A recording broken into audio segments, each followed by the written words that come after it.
Hi everyone, good morning. Thank you for being here in the last day. It's been really great to be part of this community and to see all the engagement across all the different sections. I'm really thankful also to all the students that have been kind of quietly but surely supporting us. It's been great to have you with us. So the paper that I'll present today is a paper that Danielle and I have been working on. It is sort of a thought experiment in which we draw on our respective work on water and sanitation, in my case, and on real estate in Brazil, like in Danielle's case, over the last several years. Like we have, several years of empirical engagement with the sectors, and we try to make sense comparatively of trends that we identify in these markets over time.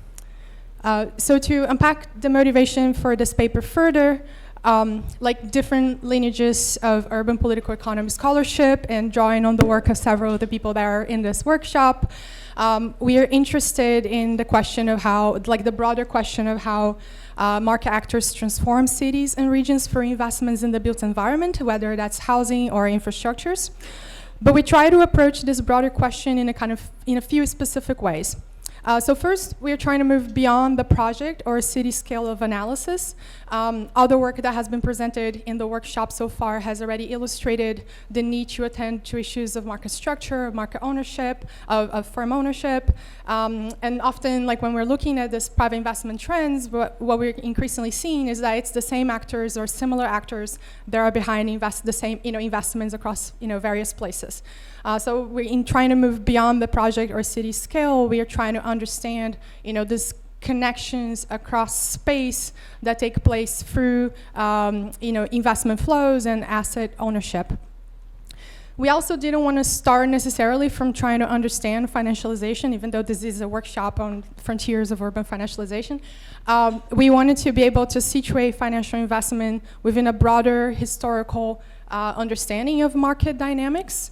And specifically, we were interested in interrogating how market structures change over time in relation to investor efforts to expand territorial reach and gain scale or market power, and consider the limits these investors might face in such pursuits.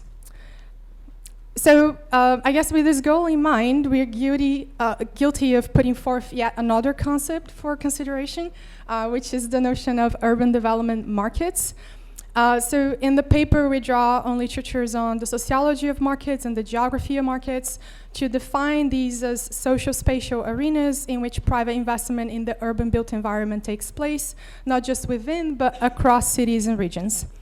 As will become clearer in the presentation, our treatment in the paper focuses on the development of these markets within the national space, in this case of Brazil, because we wanted to consider market changes within the same macro-institutional and economic environment.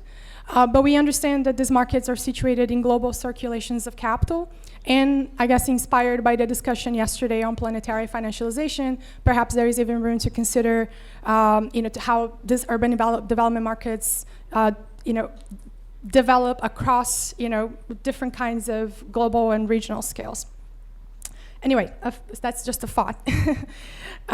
So how we approach this kind of methodologically or empirically is by trying to draw a long-run comparison of real estate and water and sanitation markets in Brazil from the late 1990s to 2020 in particular. 2020 is mostly driven by a change in the regulatory framework for water and sanitation provision in Brazil that is kind of significant. And I can talk more about that in the Q&A if there is interest. But for here, when I talk about water and sanitation, I'm referring specifically to private investment in the sector and to private water and sanitation provision. There is a huge side, if you're familiar with Brazil, there is a huge side of this market that is actually public provision. And we can talk about that also in the Q&A if you're interested. But for here, we are focusing on private water and sanitation provision and private investments in real estate.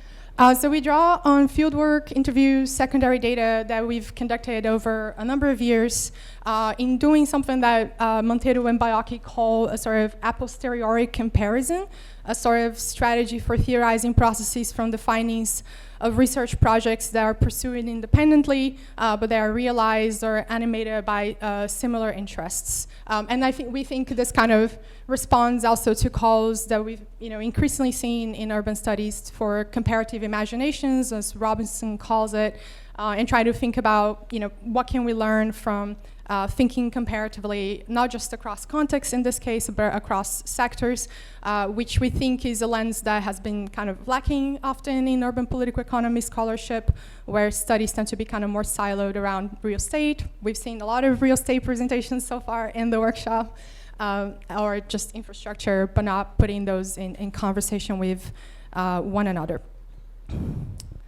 Okay, so what do we find when we look at this sectors in relation to each other, like within a broader historical time frame?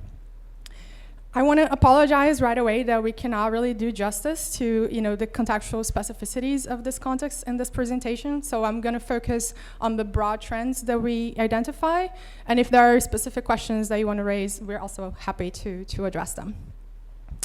So the first thing we identify, like we're looking at the 1990s, is that both of these markets were marked by a fragmented investor landscape. So these were basically lots of small, medium-sized private firms, a lot of them in the engineering or construction sector.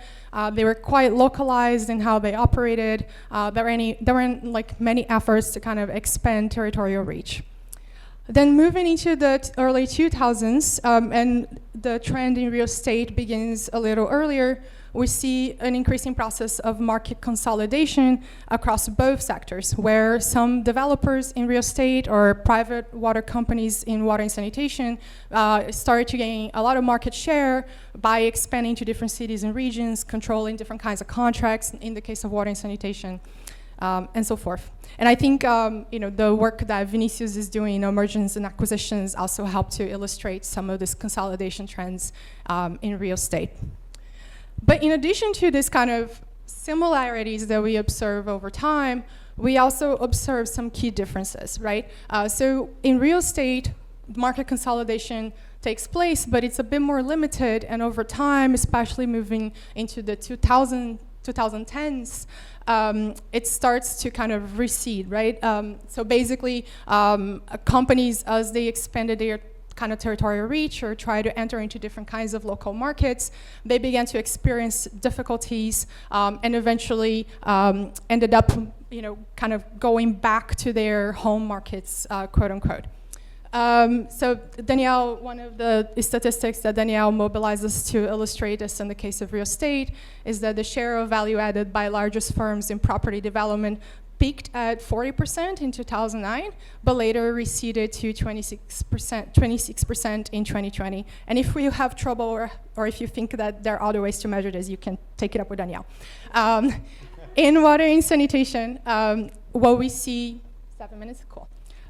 In water and sanitation, what we see is like starting around 2007 up to 2010, 2015, and consolidating in 2019, about 75% of all public-private contracts in the sector, so that includes concessions and public-private partnerships, were in the hands of 4 holding companies. These companies were created by large-scale family-owned business groups in Brazil, diversified business groups in some cases.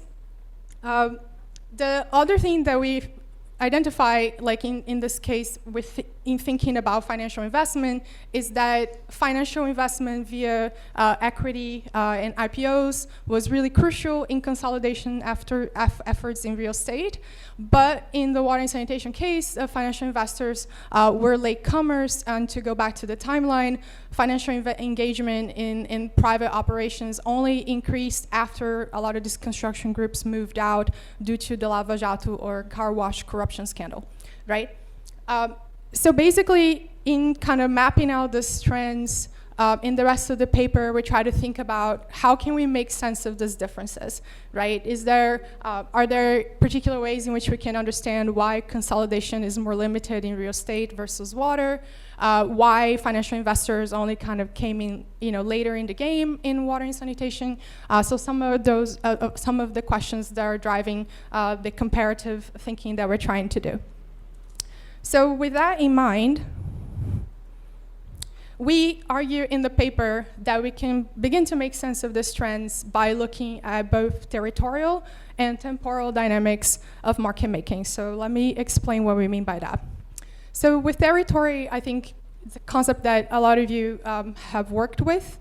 And here we are thinking specifically of economic geography literature on the spatiality of markets, which invites us to consider both market expansion across territories, but the way in which, but also the way in which territorial dynamics become, part of market-making processes or shape these market-making processes. On time, we're trying to bring in a sort of like another layer of temporal sensibility, so not only in looking at trends over time, but taking into consideration what historian Seal has described as social processes having different temporalities or different kinds of temporal rhythms, right? And we see this also in work by financial anthropologists like Daniel Sulele when he talks about private equity having a different kind of time value schema, or in the work of Anna Singh in the Mushroom at the End of the World is the name of the book, I believe, but thinking about global processes of mushroom production and consumption. So we're kind of inspired by that in trying to think about the specific ways in which temporal rhythms matter for how actors engage in market relations and struggles over market development. So very, very briefly, I promise we're reaching towards the conclusion. So in terms of territorial dynamics, some of the key differences that we identify across both sectors that we think help explain the trends that I described. In real estate, there was a greater reliance on local partnerships to be able to expand territorial reach, whereas in water and sanitation, the holdings have direct ownership of the contracts, right? And they're kind of much more involved in setting the direction of operations at in different localities. In terms of the kinds of knowledge requirements that are involved, real estate has a deep need for local knowledge, often tacit knowledge in terms of how those markets local markets operate, whereas in water and sanitation, we argue comparatively that operational know-how is more codifiable across contexts, and where local context really matters often is in the political relations that shape contract negotiations due to the kind of fragmented regulatory environment that we observe over time. And then also we take into consideration when thinking about territorial dynamics, the kind of characteristics or kind of grounded materiality of these assets, in the sense that assets in real estate are not homogeneous across the territory, which plays into kind of the knowledge requirements as well, whereas assets in water and sanitation are a bit more homogeneous, which plays into the kind of operational know-how codifiability that I discussed. In terms of temporal dynamics, and I think this relates in particular to why financial investors were latecomers in the water and sanitation sector. In real estate, contracts tend to be of shorter term, with local partners, and often the revenue generation model allows for earlier exits, you can recoup costs within a shorter time frame and perhaps make a profit. Whereas in water and sanitation, you have much longer term contracts. Often in Brazil, some lasted up to 50 years, but the average was about 30. And this long-term duration reinforces the importance of local political relations for contract survivability over time, which construction groups in particular were very good at managing due to their political savviness, their historical relationships with the state at various scales. Likewise, if we think about the time horizons of investors and how they matter, with the IPOs in real estate, there's a shorter term focus. Cool, I'm finishing. Shorter term focus that kind of creates pressures for quicker returns. Whereas in water and sanitation, you're going to have heavy investments at the start of operation, a long recouping period. And in the case of construction groups in particular, their mindset was that they were there for life, as I heard in several interviews, which is not the same mindset of private equity investors. So that kind of temporal dynamic also matters for how they approach relations with the state. So To kind of, by way of conclusion, some points that we want to highlight, which we hope can be contributions of this analysis, is that we hope that first that the urban development, the concept of urban development markets, we think it is quite interdisciplinary, kind of drawing from traditions in geography, sociology, insights from political science also, and hopefully can be useful for capturing how investors make efforts connect cities and regions via investment practices and ownership models. We hope this analysis also demonstrates the value of a comparative and historical approach for illuminating these different trajectories of market development without starting kind of a priority from ideas of new liberalization or financialization, but trying to kind of approach those from a more situated understanding. And also an understanding that takes into consideration how exactly does the local matter for this market developments. And that we are offering an exploratory analytical framework for comparing market trajectories across sectors and thinking, for example, the categories that emerge from our case studies on like knowledge requirements, asset characteristics, regulatory dynamics, or in terms of time or temporal rhythms, of contract duration, investor time horizons, or the potential speed of investment, return, exit. I didn't really know how to capture that in a very short way, so that's what I came up with. But that's it. Thank you very much.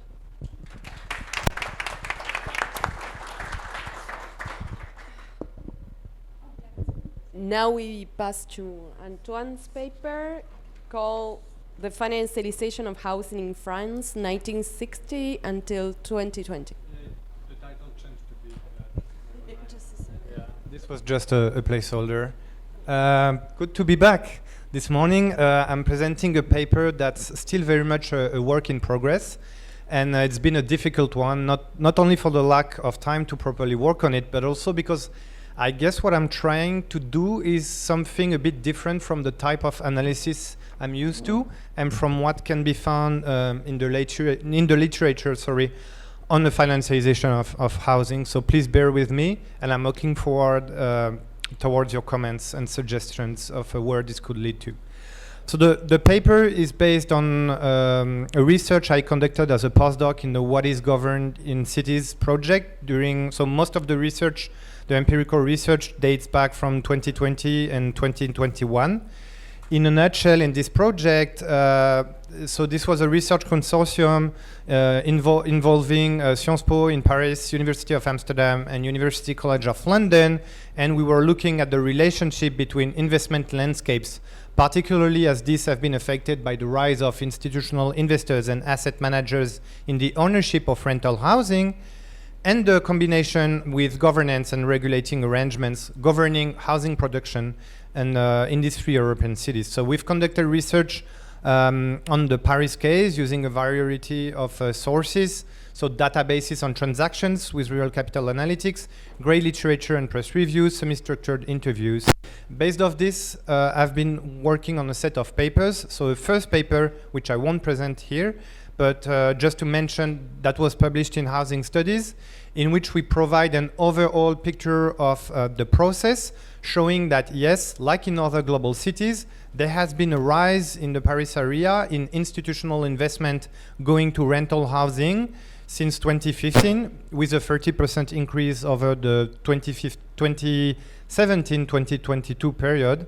But that process remains limited overall if we look at the volume of investment, and also assumes very particular and specific shapes which are not the same that the one you can find in the global corporate landlordism literature. So, for example, we don't have opportunistic fund like Blackstone's. We don't have REITs. So these were some of the points we discussed in this paper. The one I'm presenting today is sort of a companion piece to this paper, in which I'm trying to offer a more qualitative and in-depth account by combining this material from the WIG project with previous research on real estate asset management that we presented on Wednesday with Ludovic, and there are also 2 other papers which are in the project focusing on in the pipeline, focusing on affordable housing and social housing.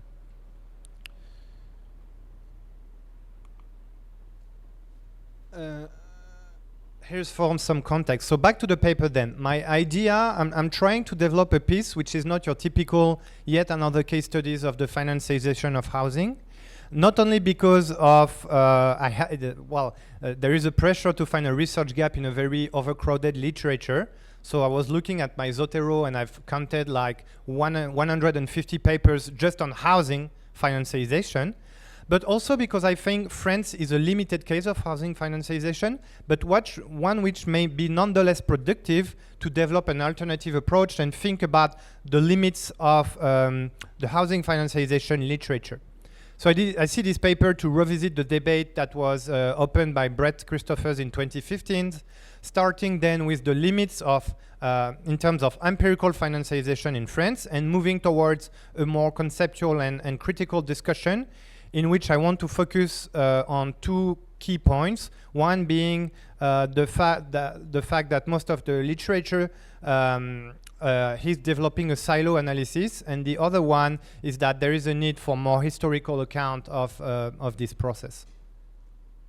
So firstly, the paper claims that most of the literature on housing financialization only focuses on housing and does not take into account other developments in real estate. Whereas we can argue that housing is part of a larger process in which institutional investors and asset managers compare and consider asset classes in relative terms. So what we have instead in the literature is a silo analysis which is focused either on infrastructure or on non-residential real estate or on housing, farmland, you name it, but only sector-specific case studies, as was argued by Katia and Ludo in their 2016 urban studies piece. So there are a few exceptions to this, thankfully, but they often take the form of just hints. So for example, in his latest, well, it's not the latest, no, but it's 2023 book, Christophers takes into account the growing ownership by asset manager across the real asset spectrum. He underlines some specialization on specificity of housing. And more importantly, in their paper on the construction of the UK build-to-rent market, Brill and Durant noticed that that asset managers that created investment funds in this market were already operating in the non-residential market.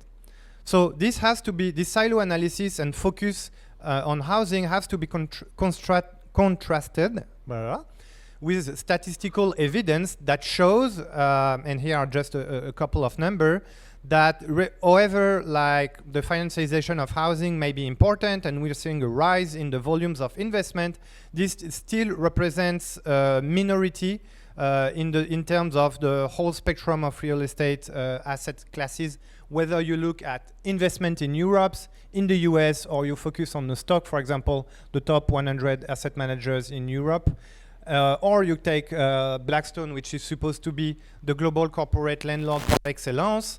Well, but non-residential real estate still account for most of the portfolio. So the argument I'm trying to play with here is that this requires us to place housing within a larger spectrum of investments, and to do so to develop a relational account of the financialization of housing that factors how certain standards and patterns that have been established in other asset classes, particularly office, shape the processes of housing financialization. So in other words, I hypothesize that the ongoing financialization of housing that we've seen developing across cities in the global south and north may be seen as an extension of logics that have been developed by asset managers, property developers, and analysts in other markets. Relatedly, the idea is to combine this with a more historical approach, which might resonate with what Phil has said the first day about the Brazilian tradition of political economy, and trying to, and what actually you just presented, so trying to have more, to go beyond the presentist lens that Christopher talks about in his paper, and to take into account this historical precedents. Here again, this is the exception rather than the rule in the literature. On the one hand, there are very few, in the urban studies literature, there are a lack of historical accounts. You have some calls for mid-range analysis over the medium terms, but most of the literature is very much presentist, usually developing the same narrative about this starting in the 90s with the neoliberal turn. And then, on the other hand, you have a very rich accounts of urban historians, which have developed longue durée accounts that shows different iterations across time of the links between finance and urbanization, and in particularly housing, and which oftentimes challenge the conventional narrative which dates the starts of financialization in the late 70s. But most of these historical approaches are actually left apart from the urban studies and housing studies literature. So there is sort of a gap and a hiatus between these two trends. So in the remainder of the talk, which is the 6 next minutes, I will focus on 3 historical vignettes that capture different iterations of the links between finance, capital, and real estate in France, trying to highlight relevant elements to the arguments. And this is the right slide. As early as the 50s, actually, in France, state policy encouraged private investment into the built environment in order to share the burden of investment linked to demographic boom and the growth in the service industry. So we already had in the late 50s and 60s new financial instruments that aim to tap into capital markets to fund rental housing. Initially, this was focused on housing, rental housing, but this was not so much a success, and it was quickly dwarfed by interest and the specialization of property developers and investors into the office market. And this as well was not autonomous from state policy, because the state has also created different instruments and policies that for the office market also try to tap into this institutional investment pool of capital. And we also have one significant development related to that, and which led to this first phase of financialization in a way of real estate in the office market, was the role of foreign investors, particularly UK investors who actually flew from London at that time because you had a ban on construction, and they expanded their intervention into Brussels and into Paris. And not only did they inject capital, but also new techniques such as the triple net lease, which transformed some of the real estate objects, such as the Mercurial Towers, into attractive rent-generating assets for a growing set of investors. During the next period, starting in the 80s, we've seen that there is an amplification of these trends supported by more neoliberal political orientation, which led to an overproduction in the office market. So I don't have time to enter into the detail, but in the 80s and specifically in the next decades, we've seen actually a capital switching, so massive divestment from housing and reinvestment into the non-residential market. So this was encouraged by the burst of the bubble in 91, which led many banks and corporate investors to exit real estate, including by divesting from residential real estate to compensate for their loss. And afterwards, when the market peaked again in the late 90s and throughout the early 2000s, they kept on divesting from housing, but for more structural reasons, namely the shift towards asset manager capitalism. So there was not only a conjunctural push from the 90s crisis, but a more structural push for them that attracted to non-residential, that attracted them to non-residential market. So this divestment from housing, reinvestment into non-housing, was supported by a new institutional framework, which resulted from the combination of state resources, as we explained on Wednesday, which framed the issue as being beneficial on fiscal, financial, economic grounds, and did not imply any provision, for example, any mandatory provision to invest into housing. The specialization into non-residential housing was further driven by the parallel development of the asset management business and culture that was facilitated by this institutional framework. So a systematic value creation imperative through the use of more active management of real estate, new calculative practices, which led to so for example, not just buying and holding, but also trying to tap in capital gains. So this is why they also divested from the housing markets, because they could pocket significant capital gains. There was also a competition among intermediaries that we have to take account, because asset managers seek to reduce costs and enforce the number of properties managed for the same volume of capital. This leads them to avoid housing because they see housing as being too granular and then too costly to manage. One thing important that we have to take into account during this period is that this exit of housing regularly sparked political controversy in the late 90s and throughout the early 2000s, which contributed to make residential investment less attractive, even less attractive, because there was further regulation that protected the tenants' rights. So this has a twofold adverse effect for investors. They had a loss of liquidity because they cannot pass on to tenants, onto residential tenants, different taxes.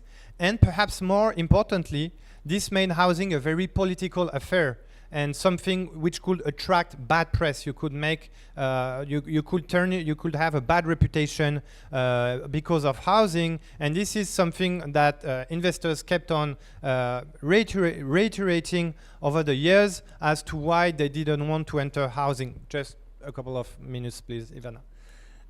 The contemporary period forms a third and last phase, where I observe attempts on and limits of what has been framed as a return of institutional investors. Since 2008 at least, there was a political impetus, including in the center left, to enroll institutional investors into financing housing provision, notably for middle class renters. And this has been framed as a return, which is not actually a return, because this is not the same kind of investors, and the institutional arrangements have shifted in the previous phase. So this is not just a matter, as policymakers think, of just switching back capital to housing, because there is some past dependence because of the institutional arrangements that developed in the previous phase, which was marked by significant investment into non-residential real estate. So this is not, the return is not that straightforward. And I'll just outline two things. At the central level, so a political consensus, but not a straightforward translation into an existing legal framework. Actually, the tenants' rights were even more protected, and the only noticeable legal change was for affordable housing. There was, but this involved very important negotiations, a huge conflict with the real estate investment trust industry.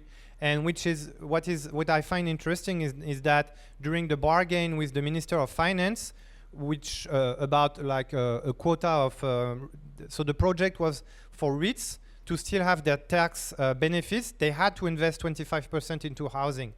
And so they lobbied against this, and they used their power. They used the argument that they have, yes, their investments, a lot of investments into housing, and they threatened that they would stop to invest into non-residential housing if this reform pass. And just one last thing, and I'm going to conclude with this. We're also seeing at the level of the industry an effort of real estate intermediaries trying to mainstream housing as an asset class, by which I mean they try to extend already existing institutional arrangements operating into the office market into housing in order to create, for example, liquidity. So they created a new index for investments, but because the large property enterprises that existed office, they had to seek outside expertise from firms that stayed active in the housing business. And also there were the development of the market created opportunities for new competitors. And so here we have interesting developments with providers of digital platforms that will help to compensate for the granularity of housing. But I'm running out of time, so sorry.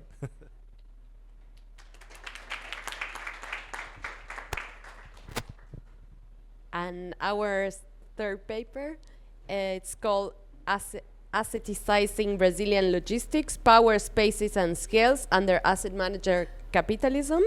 This is a paper authored by Mayra, Daniel, Félix and Ludovic, and from now on I will call it Mayra et al, so if you don't mind.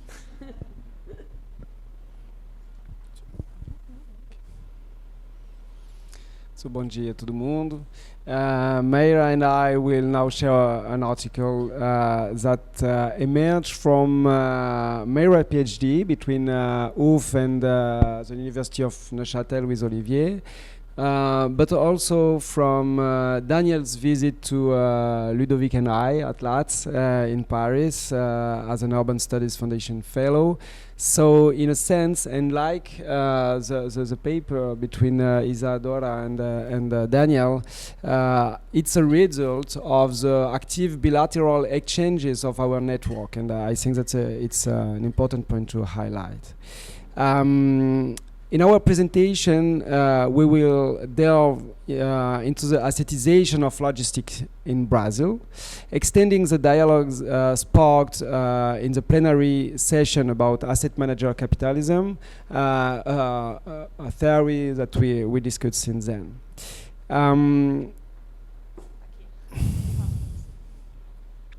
The COVID-19 pandemic was not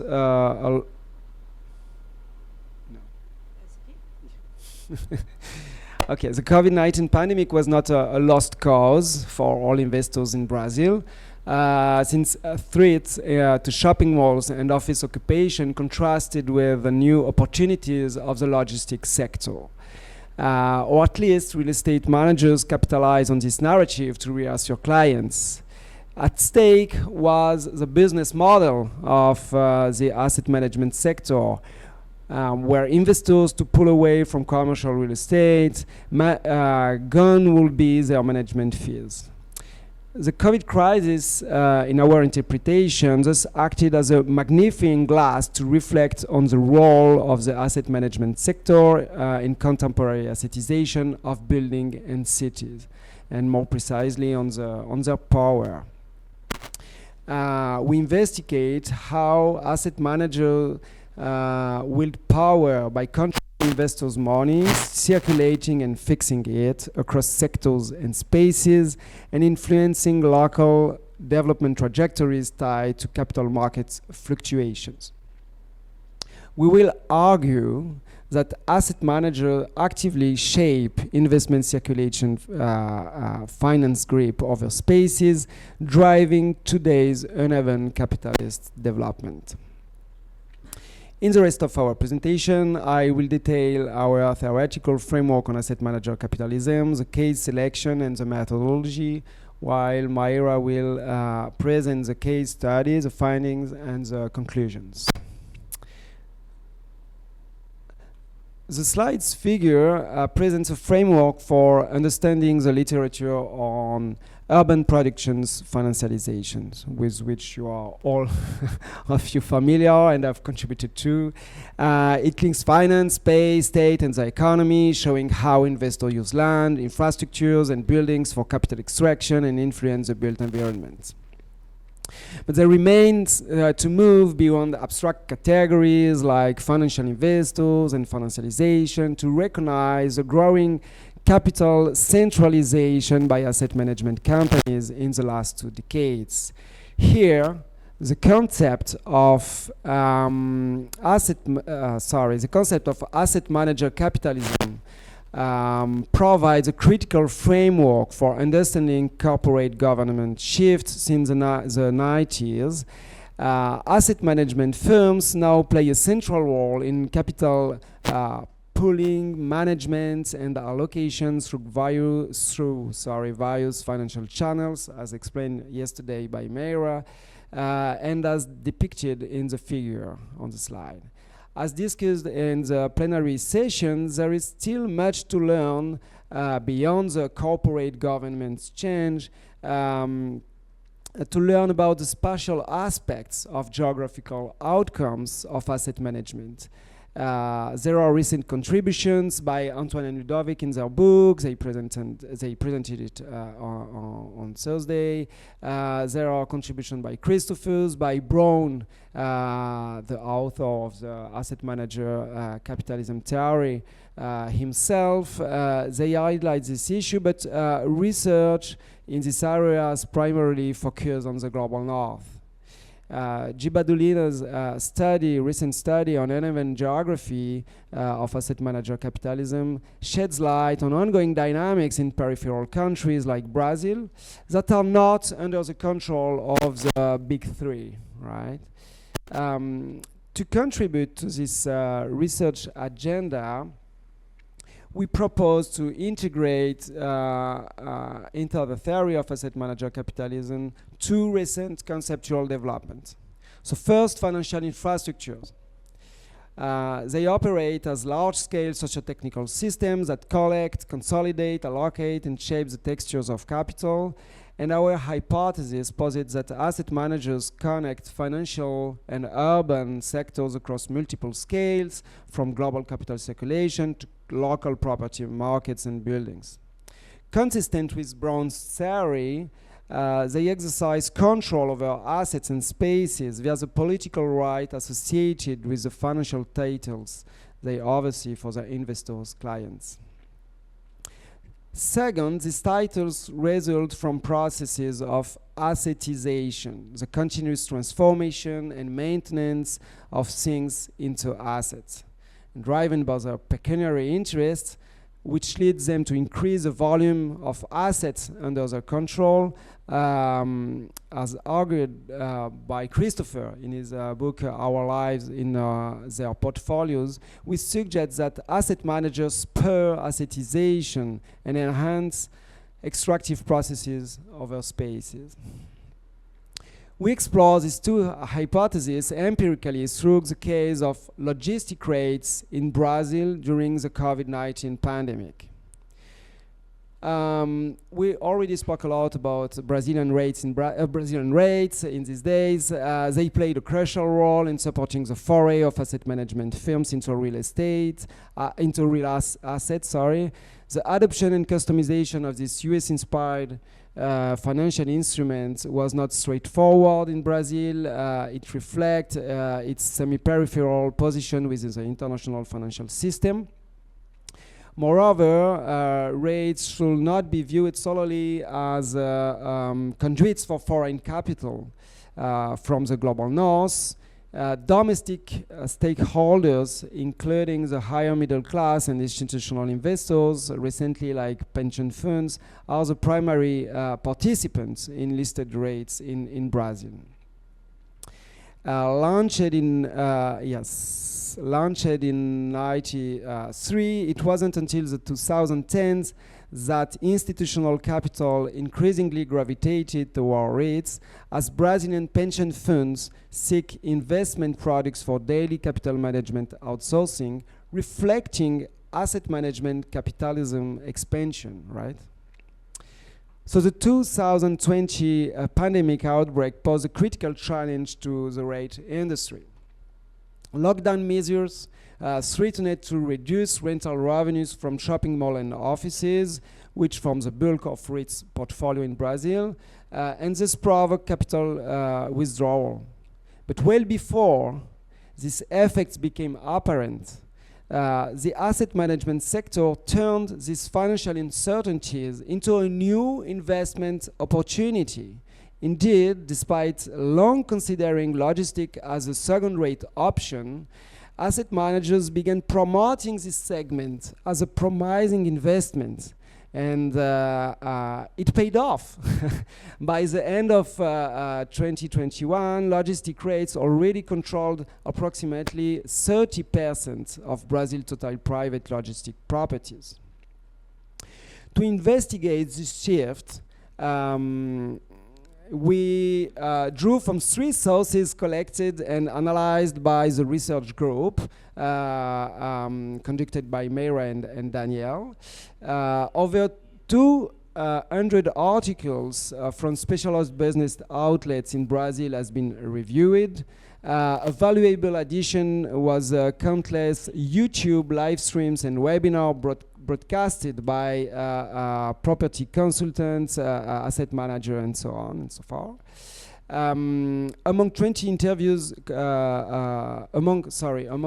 interviews conducted for this research, 13 focused specifically on asset manager responses to the pandemic shock and the emergence of logistic rates.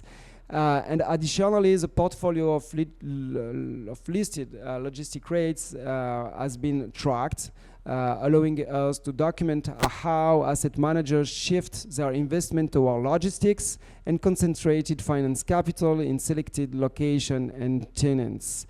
This investigation reveals the multifaceted role of asset managers in transforming logistic facilities into a widely recognized and invested asset class. Thank you, Félix. So now I will speak a little bit about our empirical case. Just I want to highlight the title of this slide. It's a lifeboat. Sorry, it's a lifeboat to surf the pandemic. This is something that appeared in many of our lives and interviews, okay? So logistics centers, logistic warehouses, and the sector was seen as a lifeboat. So I want you to take a look in this scheme. First, asset managers have said that logistics was a difficult assetization, was very bad asset to invest on. And this was justified by then that the sector had short development cycle, which means you buy land, you spend some money, and then the warehouse is ready to use. And because of that, you have low barriers to enter, because every type of investor could do this. But not surprisingly, they reframed this discourse and said suddenly that the short development is now very positive because the production is quick, then the returns comes quickly. So this shift in the discourse made the attraction happen in the attraction of investors. But there is, thank you, Ludo. There is a main problem to assess and invest in logistics. And what is this? There were old warehouses in Brazil. They do not follow international standards, and they do not follow for what they call requirements of the e-commerce's dynamics. So how they overcome this? They coordinated a lot of actors, and this has to do with the asset manager capitalism of coordinating actors in order to build what we call structures of accumulation, which are properties, warehouses, okay? So first, they made partnerships with logistics developers such as Prologis and GLP, either by buying their stock or even by co-developing something that is new to REITs. Second, they act as capital providers, securing rent extractions. This is something to do with our yesterday section, because if they enter, they will guarantee rent, they will guarantee the success of the development. Third, they engage with local authorities. This is not a frictioning process. This is very frictioning processes. And fourth, they free ride in already existing coalitions between partners and local authorities. So, for example, Prologis and GLP, they had some relationships with local partners, local authorities, so they free ride in this old and very, these old relationships. Third, another problem. How do they deal with scant information about logistics market? So how do you invest? And second, how do you pass to your investor, how do you pass to your investor that this is a safe segment? This is the thing, okay? And how do they deal with that?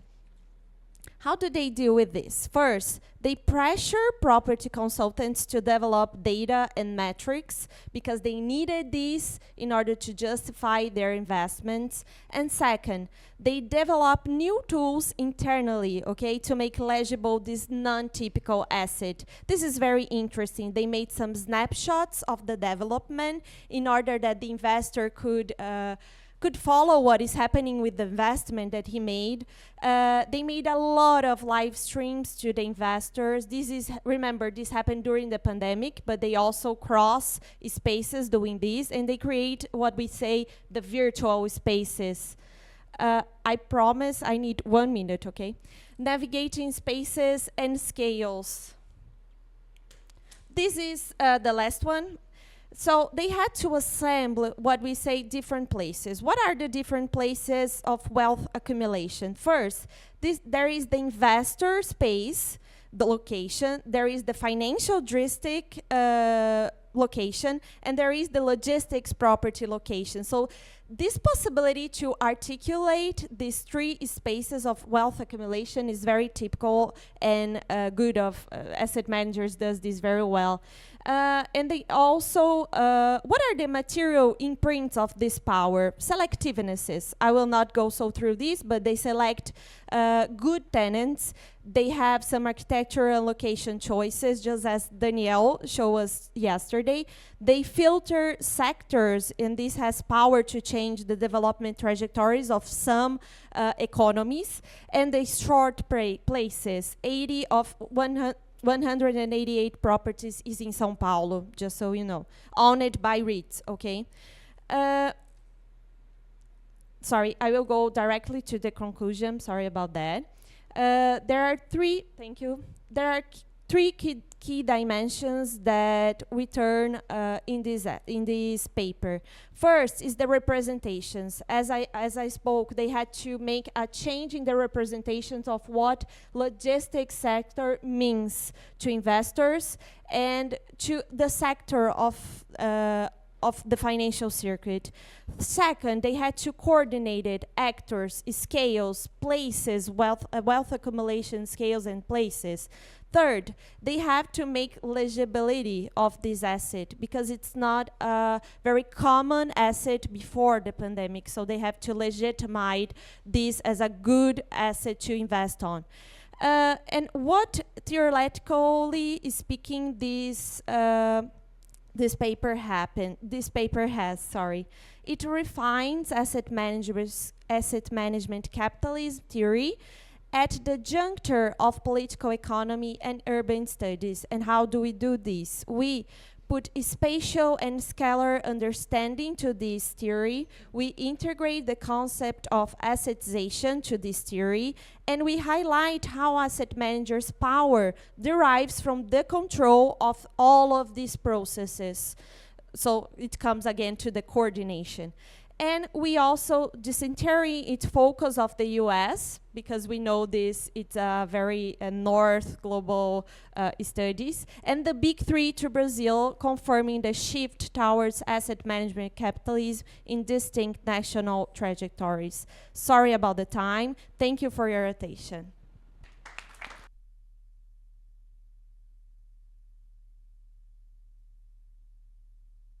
Well, thank you very much for these great presentations. These are honestly great paper. It was a pleasure to read them.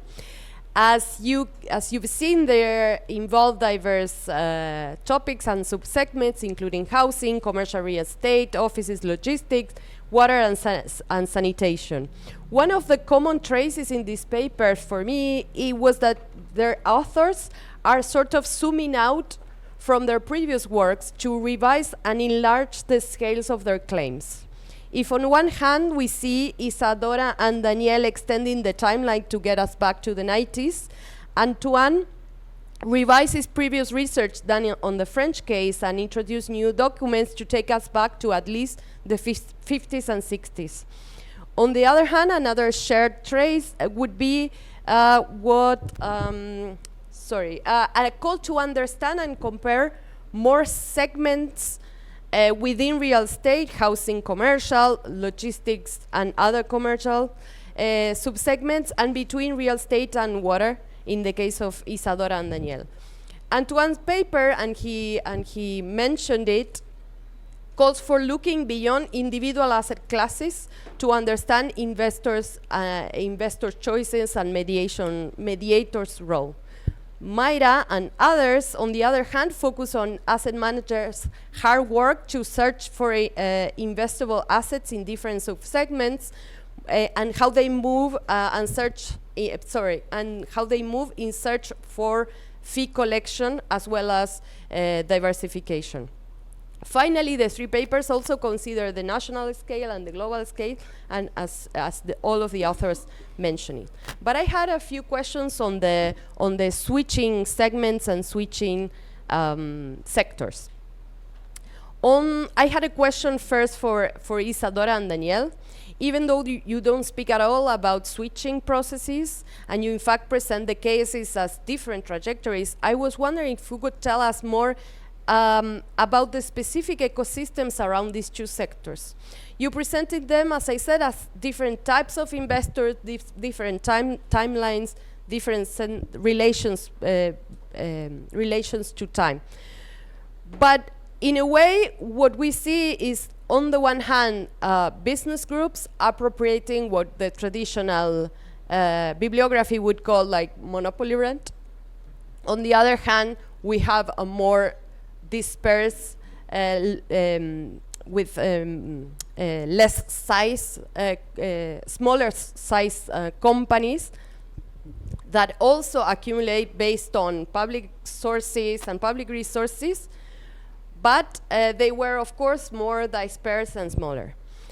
But at the same time, you both mentioned international capital was penetrating both sectors through the instruments that we know, but also through the firms. So I was wondering if you could mention something, or you could add some characterization of these financial capitals. Aren't they switching behind the groups? And so if you could mention something about that, and how are they governing our lives in that sense? In your papers, Mayra and others, the word power appears 34 times. And it's interesting to see how you show asset managers' powers and capacity to control, and I would say, you don't say it like this, but like instrumentalize other actors like developers, local governments, investors to switch money around and asseticize logistics.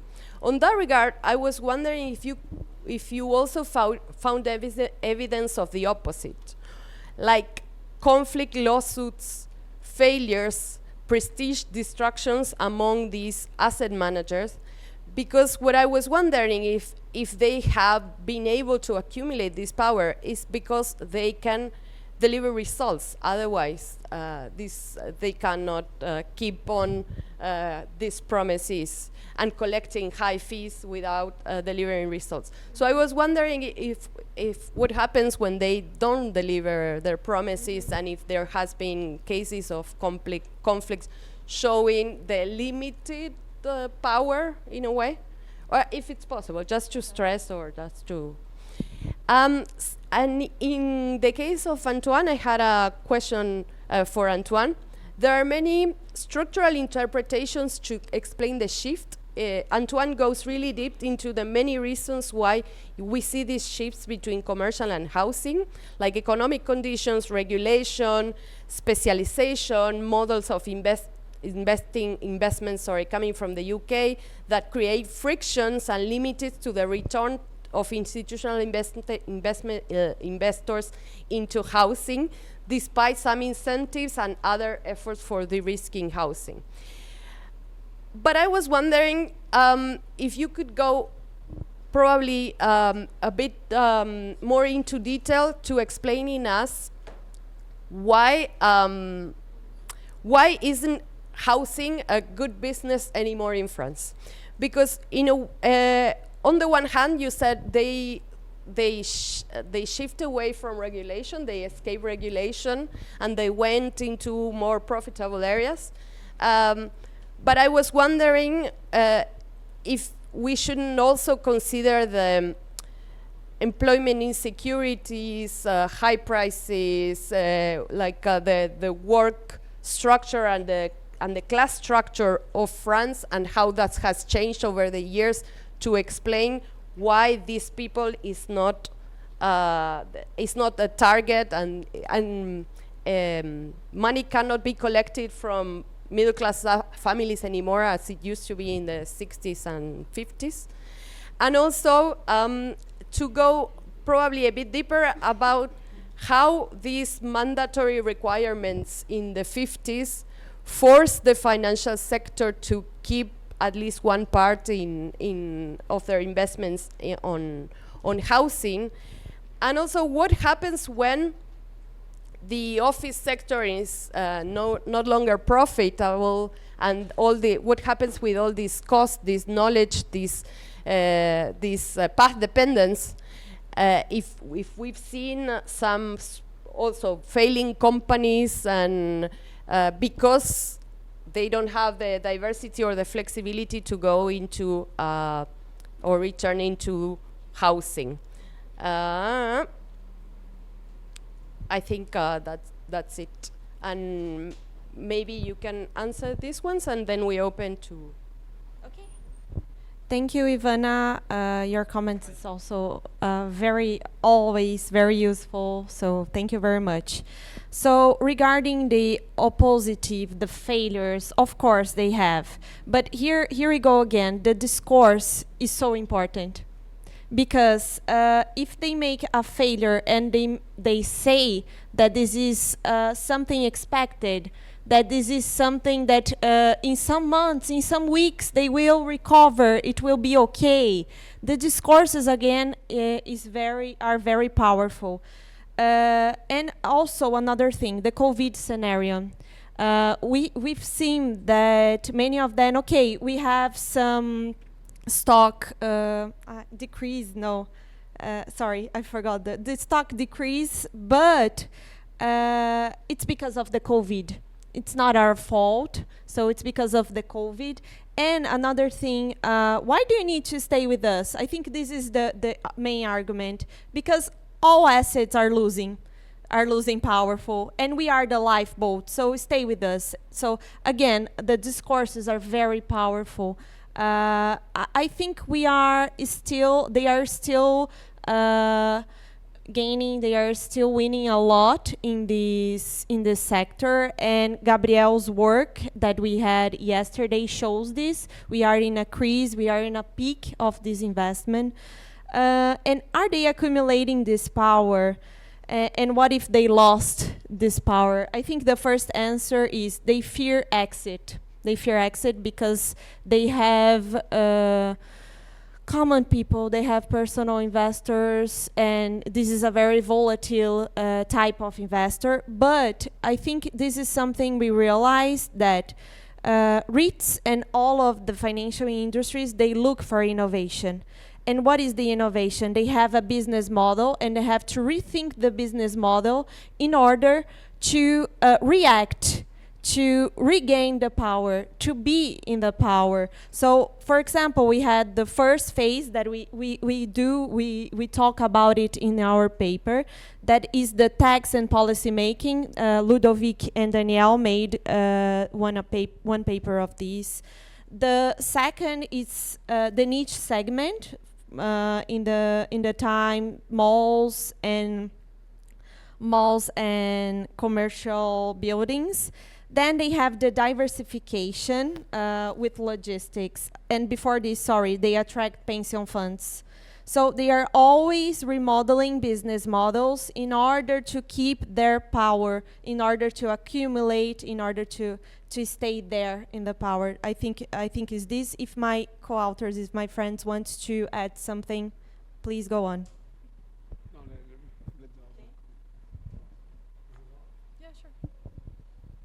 Thanks so much, Ivana. Those are great comments, and it's also really great to see the resonances across all the different papers. I think there is a lot there. So on the question of, whether we're positioning these sectors as like starkly different, right? I think that's like something interesting to think about. I guess we were trying to pull out what the differences are, so that led us that way.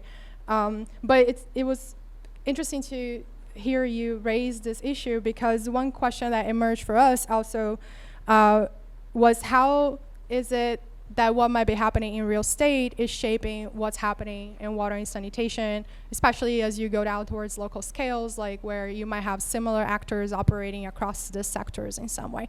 And that's not something that we've really had the chance to think much about, but it could be a kind of another line of thinking that emerges from this. On the question of international capital and where is that, so I'll answer that by raising another question. What does international mean nowadays?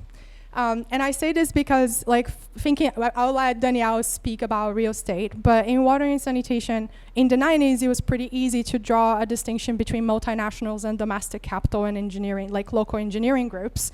But now it's not. It's no longer easy to draw that distinction. So for example, if we look at more recent period of private equity investment in water and sanitation, two of the largest private equity groups that are controlling these private companies, one is Brazilian, but has investments across Latin America, not just in water and sanitation, but more recently in also public health. And the other is Brookfield, which is a Canadian asset management group that has been in Brazil since the 19th century and helped constitute the electricity utility in São Paulo, right? So to what extent is Brookfield a foreign or domestic actor in this case? They certainly have a lot of local experience and draw on the expertise of local managers, but they are also attached to other global investors that might be less knowledgeable about the Brazilian context. So I don't know, for me, the lines are really blurred, and it's a bit hard to be precise about, where the international matters in these cases. Danielle, I don't know if you want to add about real estate.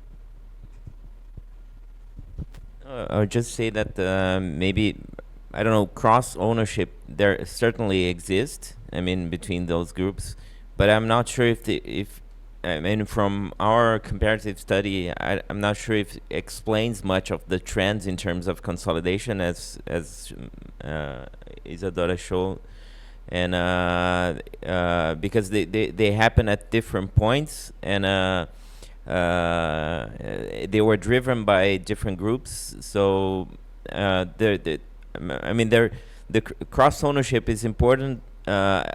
Maybe important starting point to investigate whether these financial investors are driving the same logic into the two sectors. But from what we gleaned from the material we had, we didn't see these kind of directive force from shareholders driving similar trends. Actually, we saw different trends in different periods.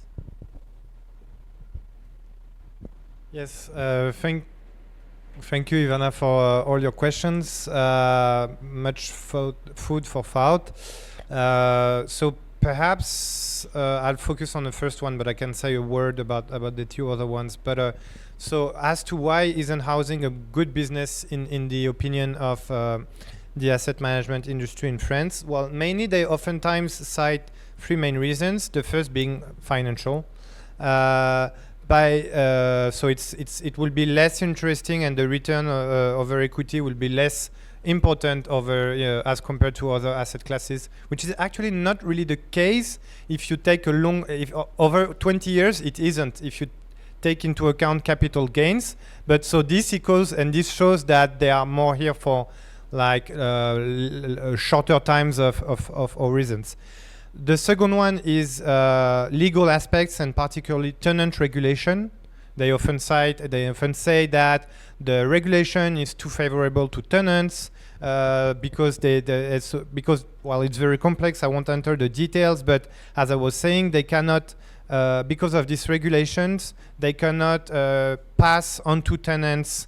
They cannot have a triple net lease, basically. that they can have in the office sector, and they cannot arbitrage, they cannot divest as easy as they want, because tenants have some rights, for example, to buy the apartments. So if you buy the apartments because your investor is selling, then he won't sell a whole block. So other investors won't be interested, because what they are interested is into the whole ownership of the whole building. And last but not least, as I was saying, is the political dimension. And actually what was very interesting is that what explained mostly the increase that we've seen in the past years until 2022 in investment was the financial conditions that changed, because there was what they call yield compression, basically because everyone was rushing to offices and was rushing to logistics or more to shopping malls. The yields in these asset classes compressed, they basically dropped down, and so they went closer to what housing was, the returns in housing was. So it's not really that housing was more interesting, it was that it was less uninteresting in a way, if you allow me to say.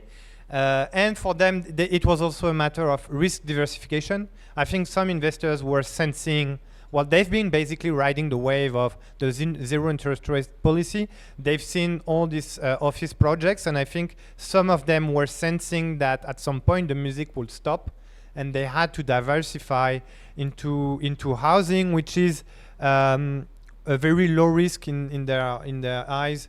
For some of them, it's still very low risk because you have a very high demand. Which brings me to your second question. Super interesting stuff about the changing class structure and the middle class. I need to think more about that, but this reminds me that the whole political effort to bring them back to the market was framed as the crisis for the middle class to access housing. Because of the skyrocketing prices, the middle class in major cities couldn't access homeownership, and they couldn't access any more social housing either. So this was framed as, okay, institutional investors in the 50s and 60s have had these fairly affordable housing options, and they should come back to the market, and because we need them. But they didn't come back like that easily, and they negotiated this new affordable housing tax status, and they came to the table saying, okay, the return we need and the return we have in offices is 5%. So you have, as the state, to de-risk us and to provide tax incentives for the return to go up, and perhaps at this stage we will come and found affordable housing again. May I ask a question? Yeah, Mayra also wants to ask a question. Okay, I have the mic, so may I start?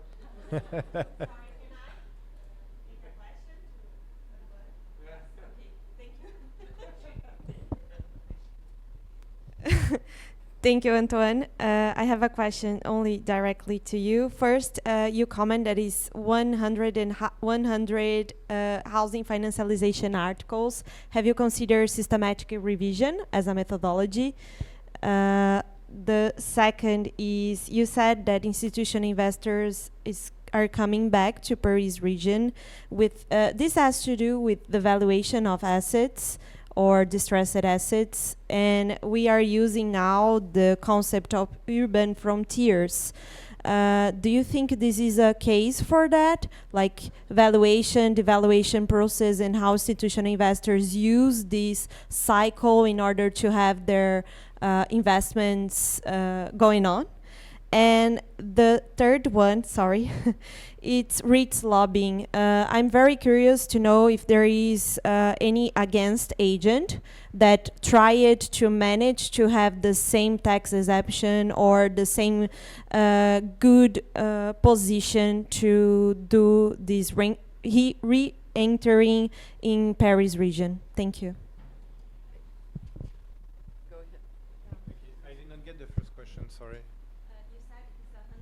Yeah, 150 papers on housing financialization. Yeah. Have you considered systematic revision of these papers?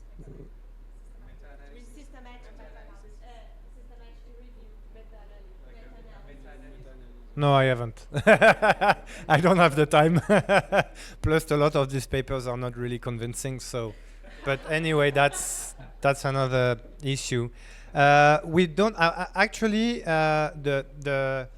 the coming back to the market, if there was any, because again, I mean, as you could see, well, I didn't have time to talk about the graph, but there was a very quick increase, but then it dropped because of low interest rates coming up.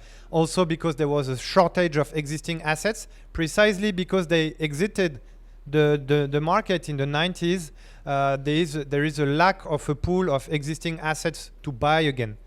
And there wasn't any so the France is very peculiar because we don't have, so it's quite specific in the way that it's not the German case where you have fire sales of public housing leading to the entry of some investment funds that then resold this to REITs such as Vonovia. But neither do we have a Spanish-US scenario, because actually the market didn't drop at all in 08. I mean, we just had the residential market, there was a halt into credit provision, but then values, I mean, kept on. So and I think this is why we don't see the global corporate landlords such as Blackstone's, Lone Star, Dolphin, Oaktree, you name them, in the mainstream residential private rental housing market, is because there was no window of opportunity for them to enter. Because you didn't have a burst of the bubble like you had in the US and Spain with distressed assets and fire sales, so they couldn't enter the market. And perhaps we can talk about the lobbying afterwards. No, but let's pass. I also have one question. May I? Not just to push you, Mayra, sorry, and colleagues, just to play with you a little bit and to push you.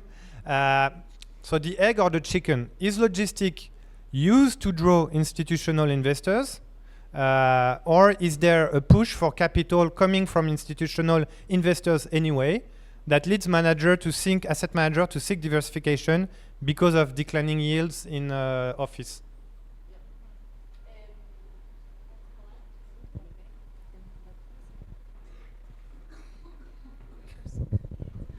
Okay, thank you for the presentations. I have one question for the three presentations.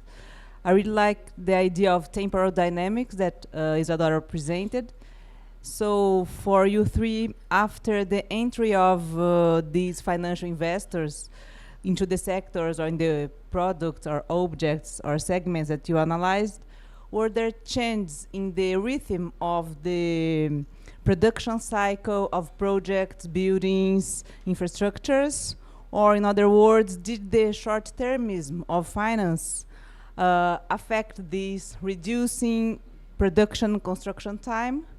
Because we could see this reduction regarding the housing, the large developments in housing. And for Mayra and Félix, I saw in the end the idea of coordination. Could you explain a little bit more? Because I was wondering if you want to deal with the issue of power, doesn't this notion weaken the power of the criticism? Where is the power in this notion of coordination?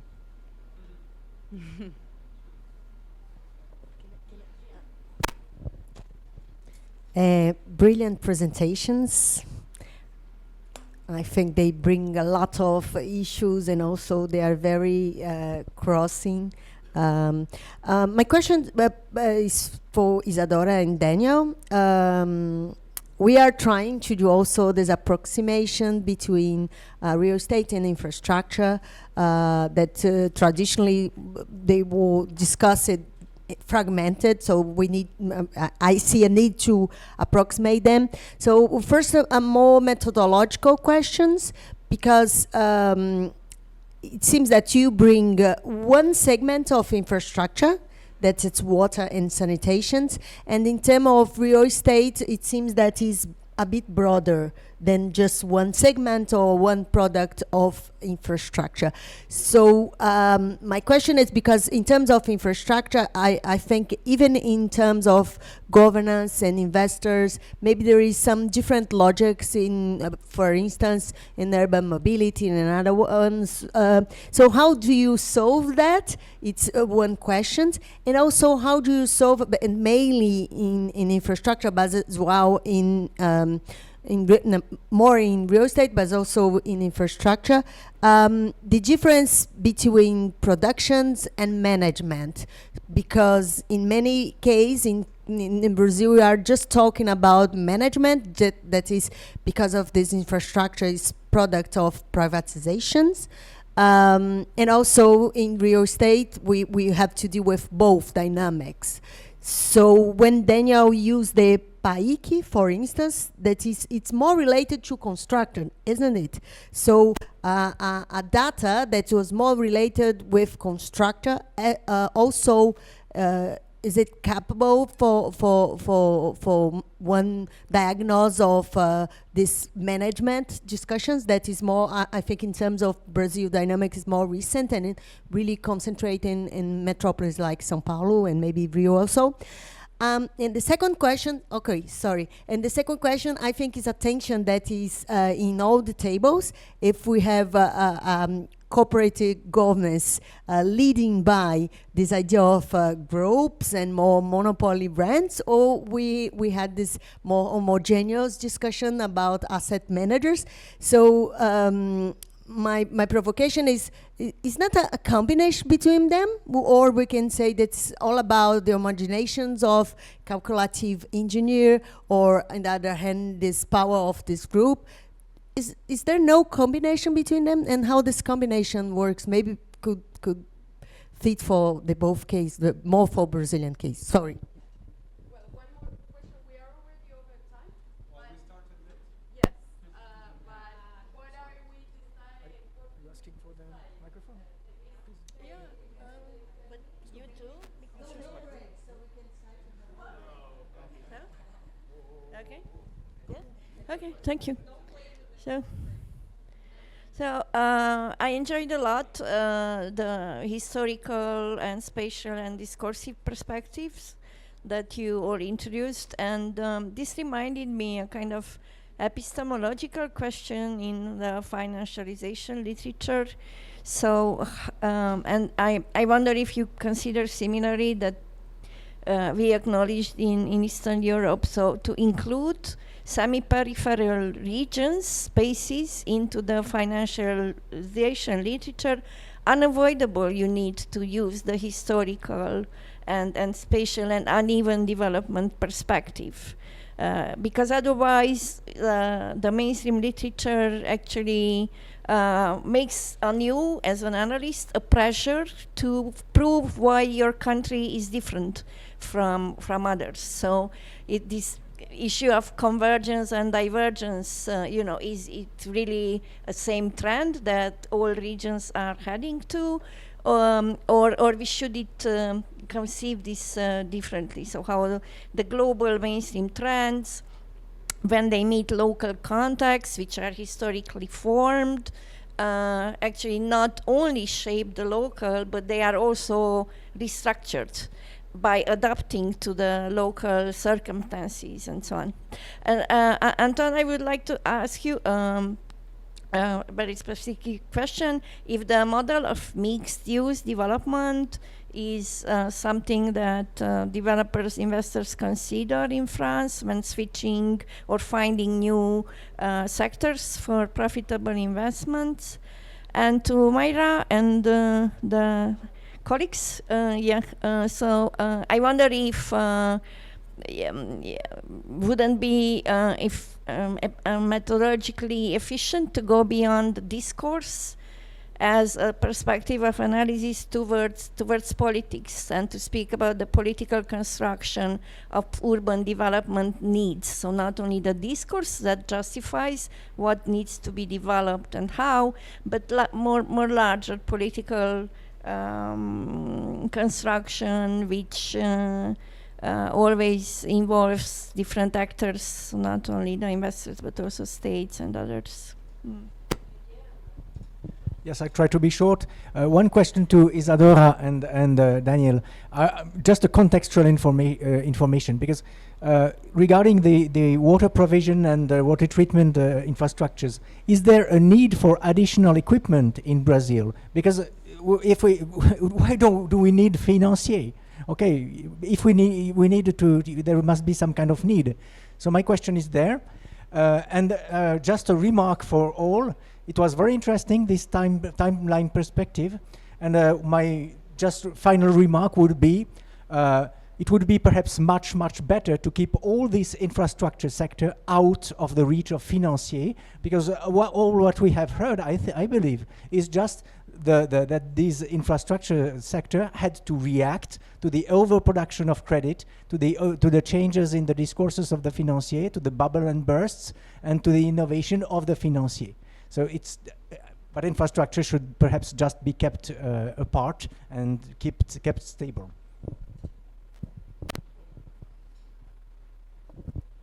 Thanks. If you could take 1 minute each. And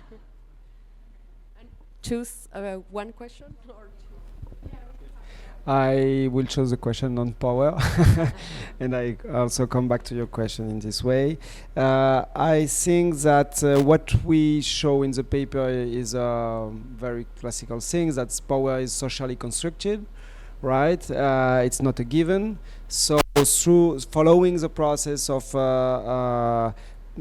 creating representation, coordination, producing data for legibility is a way to show how asset managers have this capacity to pull, to channel capital. They do not this alone, clearly, and there is friction, obviously.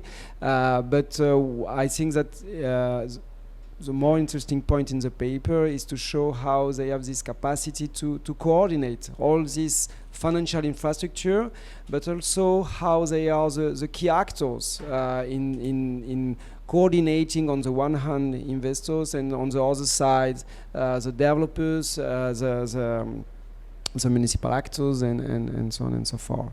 What I would like to add on the issue of power is that first, the issue of power is is central in asset manager capitalism theory, but is changing. I mean, Brown has changed several times his definition of power in asset manager capitalism. He spoke about infrastructural power, about control-based power, leveraged power, enforcement power, and so on and so forth. I think that we speak mostly about control-based power, and what we add also is that this control is not only on the financial infrastructure but also over space. And I think that it is a contribution to this theory and to the spatialization of this theory.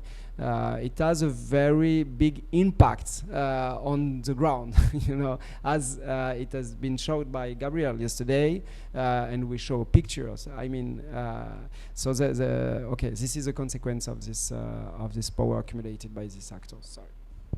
I had 4 sentences you see here.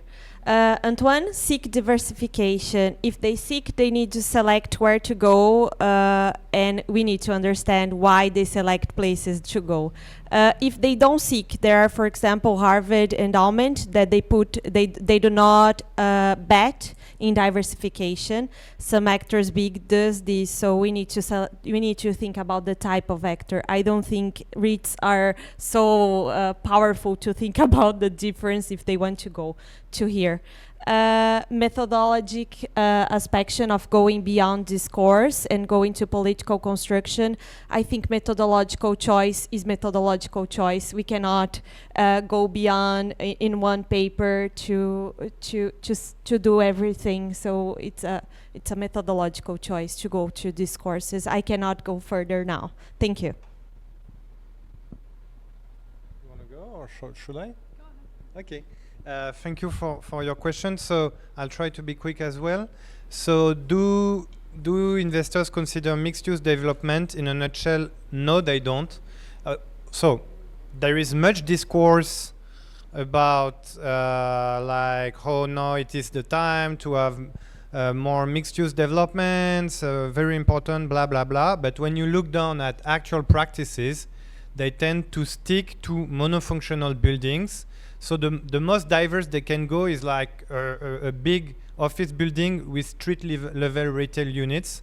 And this is but they won't, they try as much as to avoid, and they don't buy projects where you have housing and office and retail mixed, for example.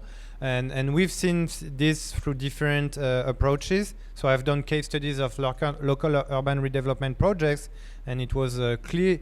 And where the planners and the mayors wanted to have this kind of mixed-use development at the scale of the buildings, and the developers went at great lengths to negotiate against this, because if this type of building will be developed, they argued that they would not be able to resell it, well, to sell it basically to investors.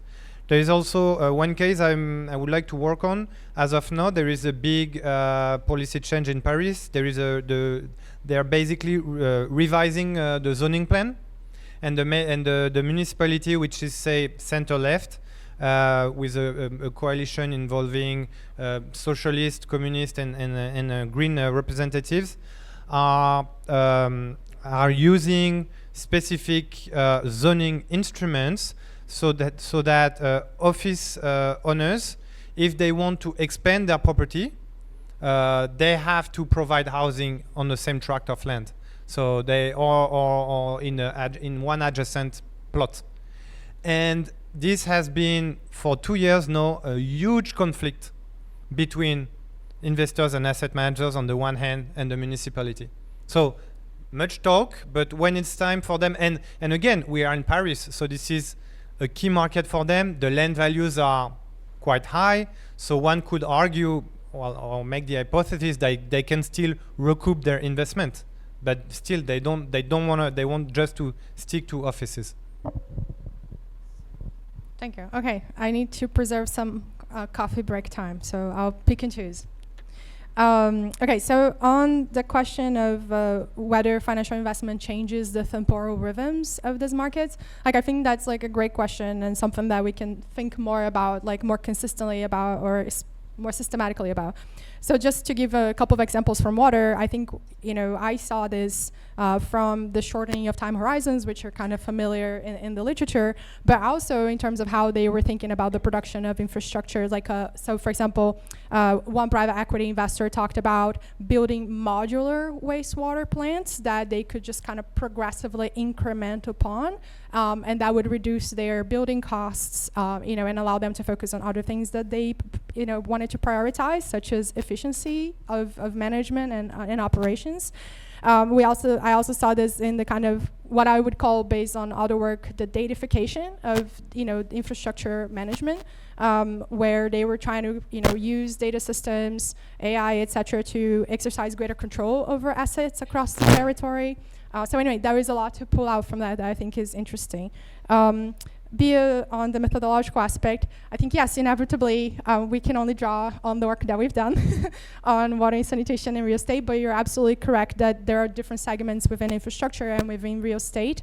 But hopefully, thinking about, temporal rhythms and territorial dynamics can be a sort of analytical grammar to start pulling out differences across these other segments as well, and even thinking about other dynamics that we are not pinpointing in this case studies.